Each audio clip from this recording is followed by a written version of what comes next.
A transição energética é um desafio que se coloca também para as áreas de gestão de pessoas das empresas. O setor de energias renováveis deve gerar mais de 29 milhões de empregos no mundo até 2030. Em um mercado tradicionalmente masculino, a transição surge também com uma oportunidade de qualificar e contratar profissionais de diferentes realidades. Diversidade de gênero na energia. Esse é o assunto do novo episódio do Além da Energia, que começa agora.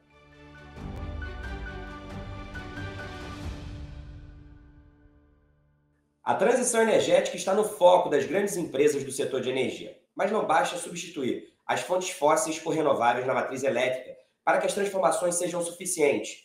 Com o alto número de vagas de trabalho a serem criadas nesse mercado, a transição surge como uma oportunidade para garantir a equidade de gênero e a redução da exclusão de grupos minorizados nas empresas do setor. Para isso, é fundamental criar políticas de inclusão e investir em qualificação para que estes públicos ocupem os postos de trabalho que serão abertos nos próximos anos. E quem vai conversar conosco sobre iniciativas com esse objetivo é Juliana Ghislene, gerente de Pessoas e Cultura da ENGIE Brasil Energia, e Clarice Ferraz, professora do Grupo de Economia da Energia da UFRJ. Sejam muito bem-vindas ao Além da Energia. Obrigado por aceitarem o nosso convite.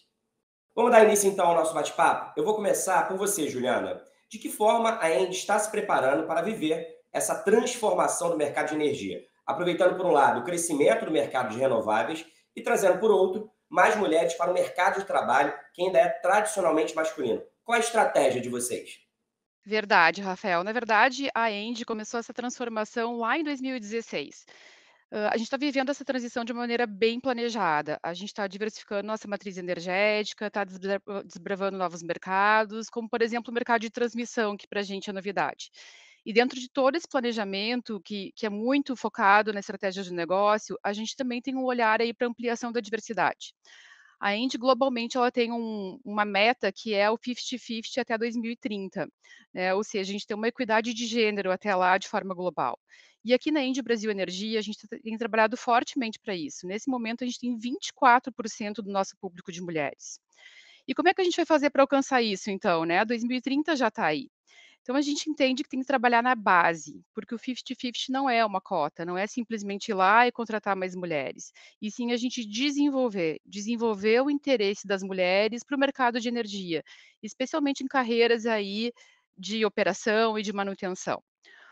Então a gente criou aqui na Indi Brasil Energia um programa chamado Gera Diversidade, né, onde o objetivo é desenvolver não só nossas colaboradoras, mas também mulheres da sociedade para que tenham esse interesse em atuar nessas carreiras.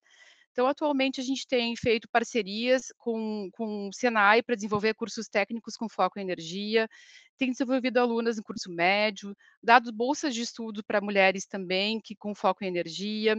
Além disso, a gente fez agora um programa de formação em energia para mulheres engenheiras, e dessa forma a gente entende que a gente está capacitando e estimulando as mulheres em formação para futuramente estarem nos nossos processos seletivos e virem trabalhar com a gente. Além disso, a gente teve um programa recente que é bacana aqui compartilhar com vocês, que foi um programa de trainees exclusivo para mulheres engenheiras. Foram 13 vagas afirmativas e a gente teve mais de 2.800 mulheres engenheiras interessadas. Então, essas são algumas das nossas estratégias aí para trazer mais mulheres para o mercado de trabalho que tradicionalmente é masculino. Muito obrigado, Juliana. Muito importantes aí as iniciativas que você trouxe para a gente, mostrando aí essa meta ousada e necessária da ENGIE de chegar à equidade de gênero 50-50 até 2030. Agora eu quero te ouvir, Clarice. As faculdades estão preparadas para qualificar os profissionais para esse novo mercado voltado para a descarbonização da matriz elétrica? Rafael, infelizmente, não na escala necessária, né? Então a gente tem, claro, né, cursos e tudo, mas o que a gente está vendo, e isso não é uma particularidade brasileira, né? Essa preocupação com a qualificação do trabalho para a transição energética, ela é mundial. A gente já começa a experimentar alguns gargalos na Europa e também nos Estados Unidos. Então aqui não é diferente. E a gente não está só falando de OIM nesse desafio, é com tudo, né? É desenvolvedor de software, é chefe de projeto para as eólicas offshore, que são projetos de grande porte, né, de alto risco envolvido. Então, na verdade, isso realmente começa a surgir como, na verdade, o gargalo que não estava sendo visto.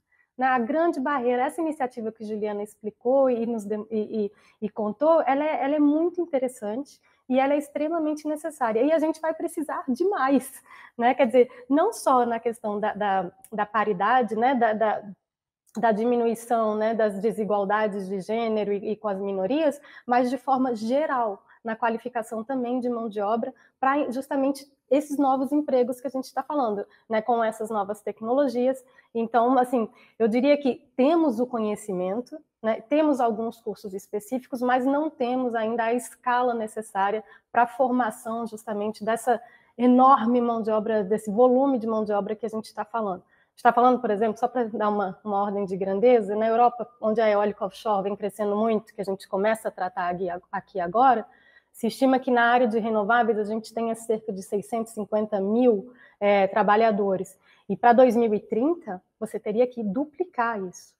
Então, é uma coisa muito grande aqui que a gente está falando. A gente está falando de realmente ter uma parceria, governo, empresa, né, e todas as pessoas preocupadas realmente com esse problema. E daí, certamente, as universidades, né, que são justamente o locus, né, principal de formação e dessa formação de mão de obra qualificada, né, que saiba lidar com essas tecnologias e que possa justamente, né, ser uma mão de obra qualificada para as empresas que estão atuando no setor. Então, nossa ideia é isso, né? O que é a universidade? É esse polo de conhecimento que, ao formar seus alunos, fornece para o país inteiro uma mão de obra qualificada.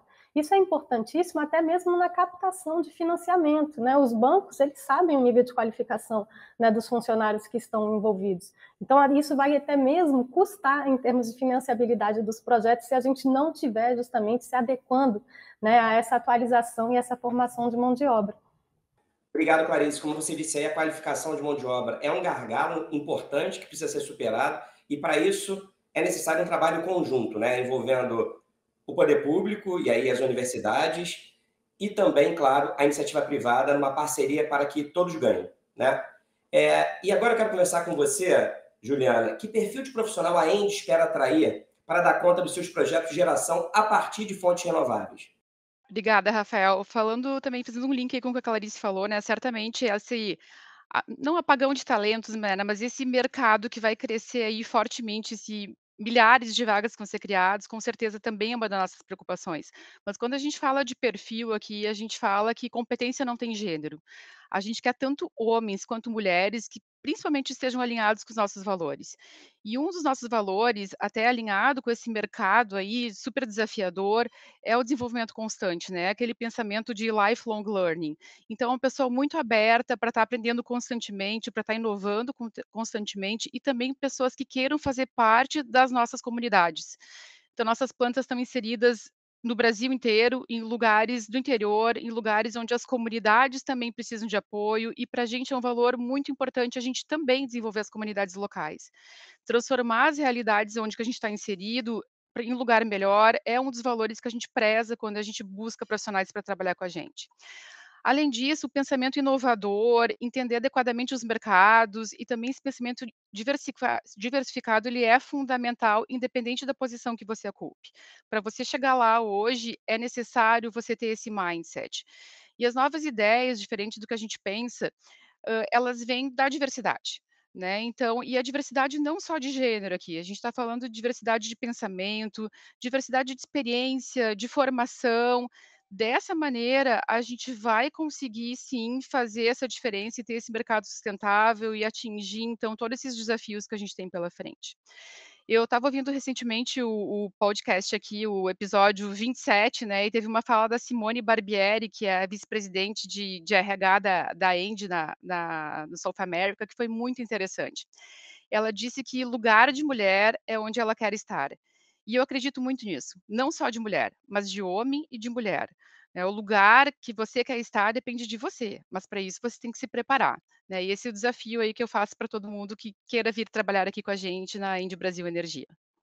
Clarice, como a Juliana disse aqui, investir em diversidade é um diferencial competitivo.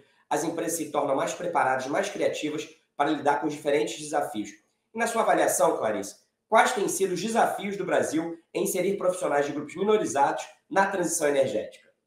Rafael, eu acho que a gente deveria convidar o brilhante, né, professor Silvio de Almeida, porque, na verdade, são problemas relacionados ao racismo estrutural da nossa sociedade, né, e isso vai se refletir também com relação às mulheres. Então, de modo geral, isso se reproduz com as minorias, que justamente, né, é a limitação da diversidade. E aí, por que isso se dá? Bom, muito particularmente por algumas características brasileiras. Então, aqui, a gente não está falando especificamente de um problema de energia, que tem ainda um pouquinho um agravamento relacionado a essa cultura, né, das exatas para os homens, né, mais uma coisa de limitação. E o que Juliana mostra é que, olha o número de candidatas que postularam e muitas mulheres engenheiras, eu tenho muitas alunas, né, eu estou na engenharia química como professora da UFRJ, enfim. Então, é uma questão da sociedade brasileira, na verdade, que vai agravar esse preconceito já inicial de base, né, dessa questão da energia e desse ambiente tão masculino, né, Juliana? Assim como eu que trabalhamos no setor, sabemos, né, a predominância, né, dos homens, né, nesse campo de atuação. Mas que isso a gente vem evoluindo, né? Estamos aqui, nós duas reunidas, conversando com você, e eu vejo isso também evoluindo no número de mulheres também nas classes e nos próprios encontros. Isso aumenta gradualmente, né? Recentemente eu participei de uma conferência internacional em Bruxelas, e MIT, Cambridge, né, da Inglaterra, e todos os palestrantes eram homens. Né, isso realmente é um problema, inclusive as mulheres que estavam assistindo, que eram realmente minoria, se colocavam essa questão, né, mas não tinha uma mulher para falar. Então são barreiras do setor que, na verdade, se somam, né, aos preconceitos já brasileiros. Então, para a gente aqui, o desafio é maior. Então, é muito importante esse tipo de iniciativa mesmo para ajudar a superação dessas barreiras que existem. Então, isso é muito, muito salutar. Agora, o que a gente quer justamente é que isso seja ampliado, né, que essas empresas que tomam iniciativas, né, nesse sentido sejam apoiadas, né, que as universidades e as empresas também nos ajudem, né, a justamente modernizar os cursos, a financiar esse processo, né, também de formação, né, para que a gente possa justamente fazer esse desenvolvimento aqui no Brasil com a velocidade que a gente gostaria que ocorresse, para justamente isso não ser o que nos freia, né? E que justamente ao avançarmos nesse setor da transição, a gente possa justamente contribuir para evoluir, né, socialmente falando, né, um setor com menos desigualdades, um setor com mais diversidade e mais original, nesse sentido mais criativo. Juliana, como você avalia a redução da desigualdade entre homens e mulheres no mercado de trabalho? Estamos caminhando efetivamente para um cenário de mais equidade? E conta mais para a gente das ações práticas que a Engie tem realizado para ser mais inclusiva. Perfeito, Rafael. Bom, como a Clarice falou, a gente tem uma questão estrutural aqui, né? E eu gosto de dizer que existe um mito, né? E o mito é: não, a igualdade de gênero vai vir naturalmente. As futuras gerações têm um mindset diferente e isso vai acontecer de forma natural. Gente, isso não vai acontecer de forma natural. A gente tem um paradoxo aqui. A gente tem um discurso igualitário, mas a gente tem uma realidade que não é igualitária. E a gente negar isso impede que a gente tome ações efetivas para a gente lutar contra isso. Então é ilusão a gente achar que está quase lá. Eu acredito sim que a gente vai chegar lá, mas a gente tem um caminho para trilhar e a gente precisa de ações afirmativas para fazer isso. Se você pegar uma pesquisa recente dos Estados Unidos, com casais jovens, recém-casados, de 25 anos de idade, e você perguntar para o homem o quanto que ele acha que é importante a carreira, 50% dos homens entende que carreira é prioritária, enquanto esse mesmo público de 25 anos, que não tem filhos ainda, as mulheres colocam a carreira como 25% como prioritária. Então, é uma realidade que está em transformação. Assim como você pega hoje em dia o número de horas que os homens se dedicam ao trabalho doméstico, é 9 horas contra 22 horas em média das mulheres. Então, vai levar um tempo, eu entendo sim, eu acho que a gente está no caminho, mas não é um caminho natural, a gente precisa ter alguns esforços para que isso aconteça. E aqui na Ende, quando a gente foi, começar a trabalhar com essa questão de formação de mulheres, de incentivar as mulheres para trabalhar nas engenharias, no mercado de energia, a gente fez um levantamento em todo o Brasil para entender quantas mulheres estão se formando em engenharia, né. A gente ouve falar: "Não, no passado os bancos de faculdade não tinham tantas mulheres, agora tem". Então tá bom, vamos ver os dados. E quando a gente olhou isso no Brasil inteiro, em 2020, a gente teve aí em torno de 36.000 mulheres que se formaram em engenharia, contra 81.000 de homens. Ou seja, é 69% ainda de homens que estão se formando em engenharia. E quando a gente faz um zoom nisso, a gente olha por estados, Sudeste ainda tem uma um resultado um pouco mais igualitário, mas se a gente vai para a região Norte e Nordeste, a gente tem estados como Roraima, Amapá, Acre, que 0,3% das mulheres, dos formandos em engenharia são mulheres. Então, não basta esperar o tempo, a gente tem que agir. E dentro da empresa, o que que a gente tem feito, né? Então, já fazem 3 anos que a gente acompanha o número de mulheres em shortlist, ou seja, a gente garante que pelo menos a gente tenha uma mulher na parte de entrevista final para ser conhecida pelos gestores. E, de novo, não por ser mulher, em igual competência dos homens. Dessa maneira, a gente garante que a gente tenha a possibilidade das mulheres entrarem no mercado de trabalho. E a gente treina também os nossos gestores, os nossos colaboradores em vieses inconscientes, para que eles também possam ser aí disseminadores, né? Eles têm um papel importante também para transformar a sociedade. E para finalizar, eu queria deixar uma frase aqui para vocês que eu acho muito bacana, que a equidade de gênero ela é como um carro subindo a ladeira. Se você tirar o pé do acelerador, ele volta para trás.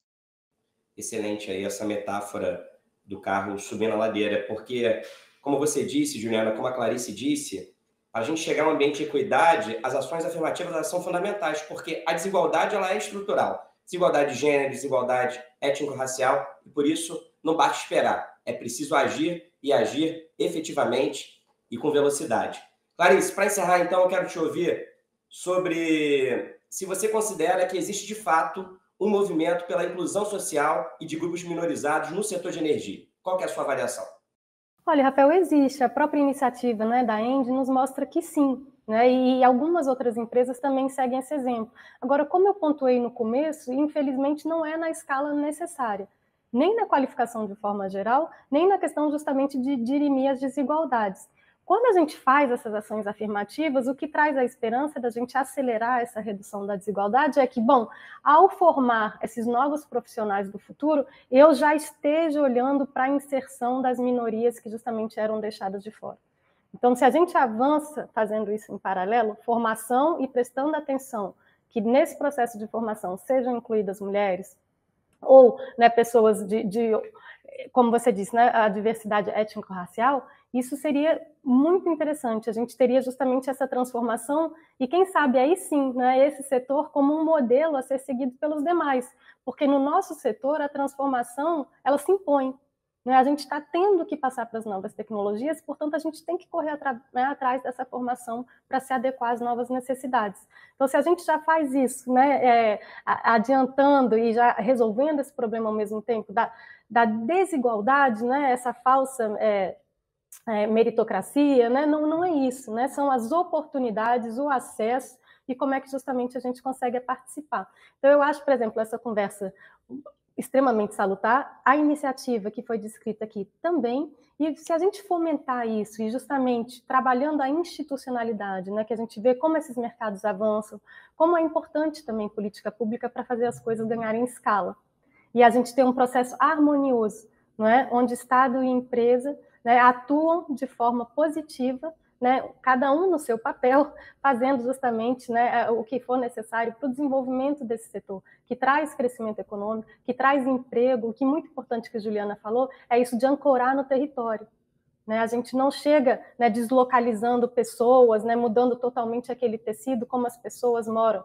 Né? A gente justamente procura entender, né, e formar aquelas pessoas que estão ali, que são afetadas por aquele empreendimento ou que gostariam de participar, para justamente, inclusive, incluir, ter a noção de pertencimento e de apoio, de fortalecimento. Então, tudo isso é muito positivo. E eu acredito que realmente daí a gente tem exemplos, né, que possam, eu espero, né, contaminar positivamente e estimular outros a avançarem nesse sentido também.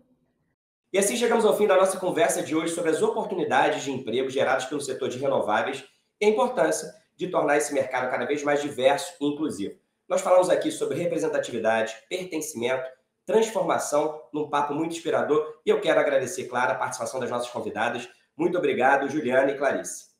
Obrigada, Rafael. Obrigada, Juliana. Eu fico muito feliz em saber mais da iniciativa de vocês e espero realmente que isso sirva de exemplo para várias outras empresas. Então, agradeço a oportunidade e saúdo a todos. Obrigada, Rafael. Muito obrigada, Clarice, pela tua participação. Realmente foi excelente, assim, essa troca entre iniciativa privada e o que as universidades têm feito e essa parceria para esse futuro melhor que a gente está em busca. Obrigada a todos.